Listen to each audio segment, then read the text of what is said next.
Paul Lim, a Lakeside World Championship finalist. What a way to do it. Just explain your feelings right now, just coming off the stage. You know, I tell you what, when I knew that I was invited for this World Championship, right, to the Lakeside, you know, like I said again, I knew that, like I said, it's not an easy road, no matter what it is. And as it got along, I plod, you know, I just plod along each match. But in my heart, actually, I felt that I'm prepared for it. I really am, and I just want to do well. I mean, I always say that in any tournament, right? You just want to do well, and if you do well and you got beaten by a better opponent, tough luck. That's what it is, and we accept that because I've been through it for 40 years, you know. So I just played, and I think a bit of luck is on my side. You know, like I always believe in that, you know, when you play in a match and your opponent has a shot on the double and they miss, you got lucky there. Because honestly, yeah, that's luck. Because you are at their mercy, you know what I'm saying? But again, you create your own luck. I always say that too. So tonight is a really good example. You know, with Jason, honestly, there was a lot of legs that he actually had a chance to turn it over when he was shooting on the doubles, and he was missing. And he let me come back with, and I pressured him with a big shot every time. But anyway, whatever it is, I'm so glad to be in the final because I think I want to go out in a bang. That's what it is, you know. So I'm prepared. I'll do well. I want to do well tomorrow. I know I have a tough opponent, you know, and I just want to go up there and play my darts, that's all. And hopefully that it will entertain the audience. You know, I think that's very important also to play well. And let's see what happens. Compared to your expectations when you came over at the start of the week, how different are the expectations of what you've achieved now compared to 9-10 days ago? Well, no, it is. Like I say again, you know, it's not. You know, I play a lot of electronic darts. I play soft tip a lot now. Of course, I play the PDC Asia Tour. You know, but I think expectation-wise,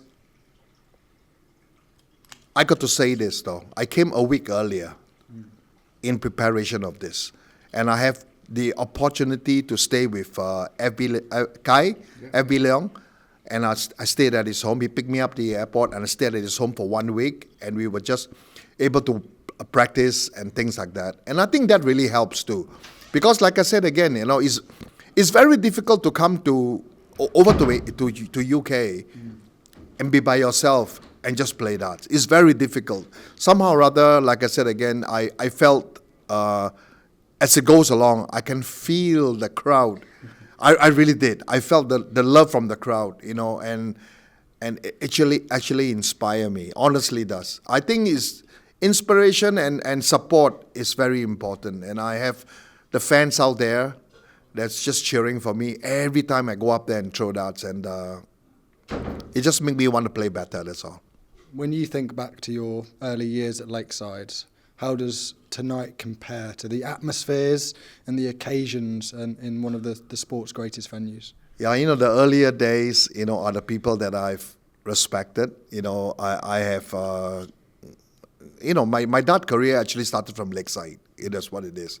And I wrote in my, you know, in Facebook, I even wrote about that. You know, I got to thank the BDO with Ollie Croft and Lorna Croft for getting the World Championship at Lakeside started. It was a big thing, you know, it was. And honestly, when I did the 9 dart game, honestly, right, it was my biggest turnaround in my career.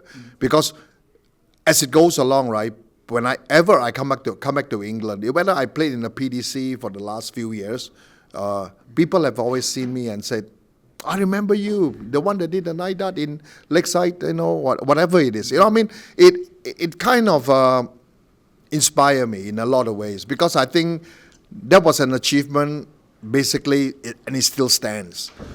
And in my mind, I keep telling myself, I said, I want to be the first one that do it twice, or I want to be the first one that do the 9 dart and win the World Championship too. So I think that is my goal right now, you know.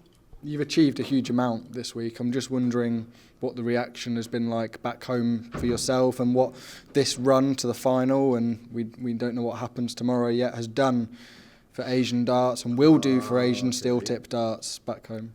You know, honestly, I've actually watched, and I've posted today too on Facebook again, as I watch the juniors. And I always believe that the future of darts is about the juniors, because it is what it's all about. They are the future of darts anyway. And I watch how they play, and obviously Luke Littler was a good example of what happened in the PDC and things like that. But from the WDF, I watched the players that played here right now, and I wrote a post. When I retire, what I really want to do is to produce someone from Asia, the youth, to get interested, to actually kind of think that, hey, this is actually a sport I want to be in. Because it is. In a way, it's not easy, but I want them to be involved. And so I think that's my goal right now. And I like I've said it, my time is really running out. And all I can do right now is that for my last piece of the puzzle for darts is I want to promote darts for the junior in Asia. That's what I want to do. Well, congratulations on tonight. Brilliant performance, and we look forward to tomorrow night. Thank you very much. Anyway, I hope to do well. Thank you for the support and all that. Thanks, buddy. Okay.